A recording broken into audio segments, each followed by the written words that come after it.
Ang bars at melody, bullying at musika kasama ang Britain's Darlings. Ating kumustahin ang dalawang bata na nanalo sa pinakasikat na show na British Got Talent na pinangungunahan ng matinik na hurado na si Simon Cowell.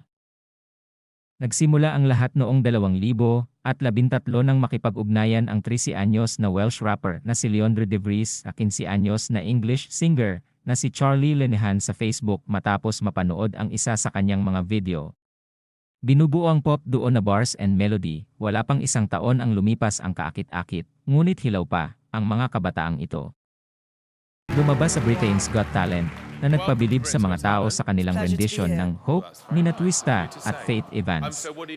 Sa pagkruning ni Linehan sa chorus, naghatid si De Vries ng sarili niyang rap lyrics na nagbabahagi ng anti-bullying na mensahe na hango sa sarili niyang mga karanasan. I get ya! I get ya! Please help me, God. I feel so alone. I'm just a kid. How can I take it on my own? I'm cried too many tears, yeah, writing this song. Trying to fit in, where do I belong? I wake up every day, don't wanna leave my home. My mama's asking me why I'm always alone. Too scared to say.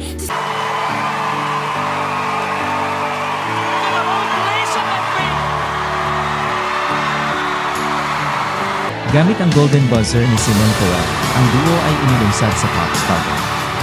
Matapos magtapos sa pangatlo sa Britain's Got Talent at pumirma sa Sito Music, nagtanghal sila sa The Ellen DeGeneres Show at bumuo ng sarili nilang grupo ng mga tapat na tagasunod na tinatawag na Bambinos.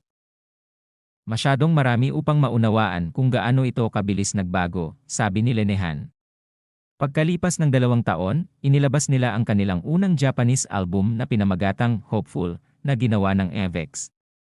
Pagkatapos maglabas ng pangalawang Japanese album noong 2017, babalik sa Tokyo ang Bars Melody ng Desyembre. Bago ang kanilang paglilibot, kinausap ni na Charlie, 20 na ngayon, at Leondre, 18, sa TW ang tungkol sa kanilang paghanga sa Japan at ang ipo-ipo ng huling 4 na taon. Leondre, nilabanan mo ang pambubuli sa buong karera mo. Ano ang iyong karanasan sa pambubuli at paano mo nalampasan ang mga psikolohikal na peklat? Leondre, noong nag-transition ako mula elementarya hanggang middle school, nahirapan ako dahil iba ang gusto ko. Hindi ako nakinig ng cool music.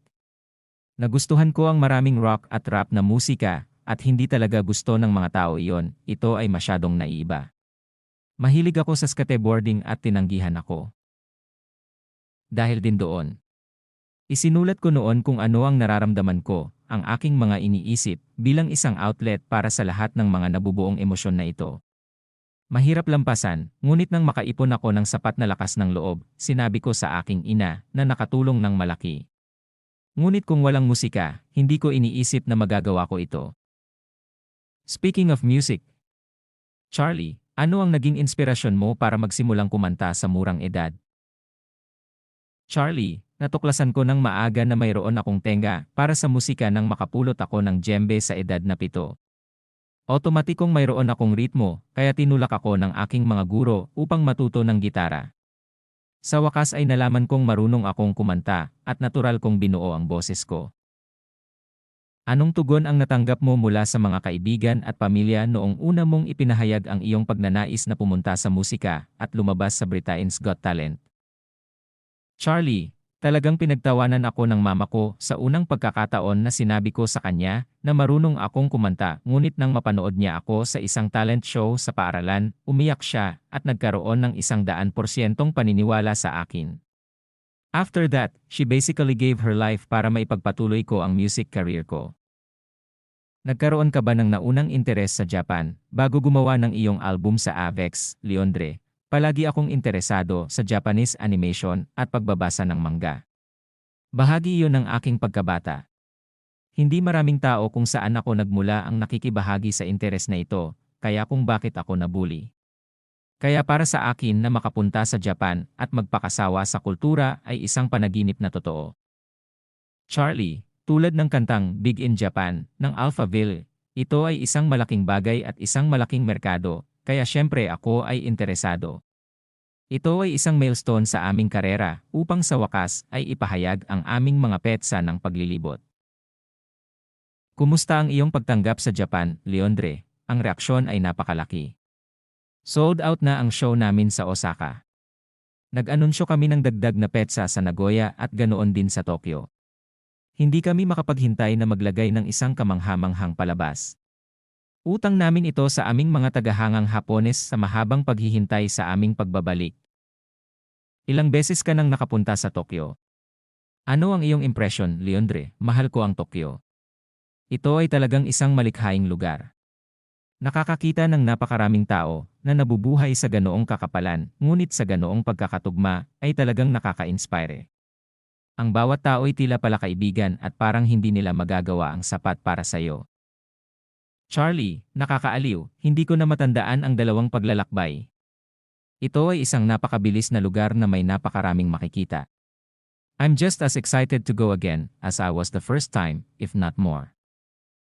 Anong ginagawa mo para masaya dito, Leondre? Sa Tokyo, gusto kong pumunta sa arcade at tingnan ang mga tindahan ng anime o manga. Gustong-gusto ko ang video gaming, lalo na ang mga video game na inspirasyon ng o ginawa sa Japan. Mayroon silang kagandahan sa kanila na walang kapantay kumpara sa kahit saang lugar sa mundo. Ang iyong paboritong karanasan sa Tokyo, Charlie, talagang ang grape-flavored sweets. Nakakamangha, Leondre. Ang pinakamagandang karanasan sa Tokyo para sa akin ay ang pagtatanghal sa A Nation Festival kasama ang Big Bang. Nakakabaliw mag-perform sa harap ng maraming tao. Napansin mo ba ang pagkakaiba sa pagitan ng mga tagahanga ng Hapon at mga tagahanga ng Ingles? Charlie, ang lahat ay lubos na magalang. Ang mga tagahangang Ingles ay magalang din ngunit ang mga tagahangang Hapones ay higit at higit pa upang maging magalang at kasing ganda ng kanilang makakaya. Gustong-gusto ko ang kultura ng Hapon, napakaganda nito. Gaano kahirap kumanta sa wikang Hapon? Kakanta ka ba ng higit pang mga kanta sa Japanese sa mga paparating mong pagtatanghal? Charlie, maaari naming isagawa ang Japanese version ng Hopeful sa susunod na tour. Para sa akin, ang pagkanta sa wikang Hapon ay madali sa tulong ng mga taong nagsasalita ng Hapon. Tinulungan nila kami sa pamamagitan ng pagsulat nito gamit ang phonetically. Ito ay isang buong araw ng pag-record bagaman, kaya ito ay matigas.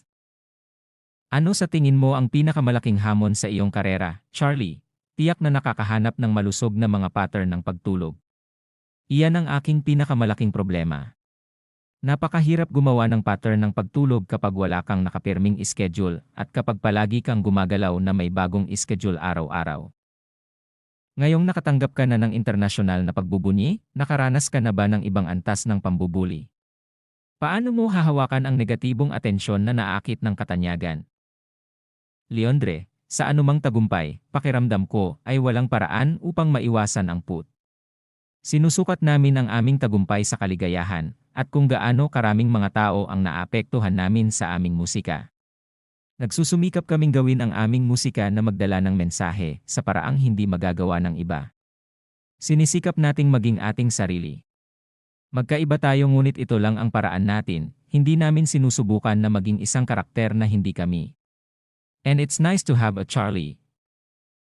Paano nag-evolve ang iyong mensahe sa iyong mga kanta habang tumatanda ang iyong musika, Leondre? Malaki ang pinagbago ng mundo simula noong ako ay 13. Lahat ng bagay sa mundo ngayon ay tila babagsak. Parang wala na tayo sa pag-ibig, sobrang out of unity. Ang mga isyung ito ay nag-aalala sa amin, at ang aming musika ay isang paraan lamang upang pagsama-samahin ang isang grupo ng mga tao, sino man sila, maitim man o puti. Nagsusumikap kaming magdala ng isang pakiramdam ng komunidad.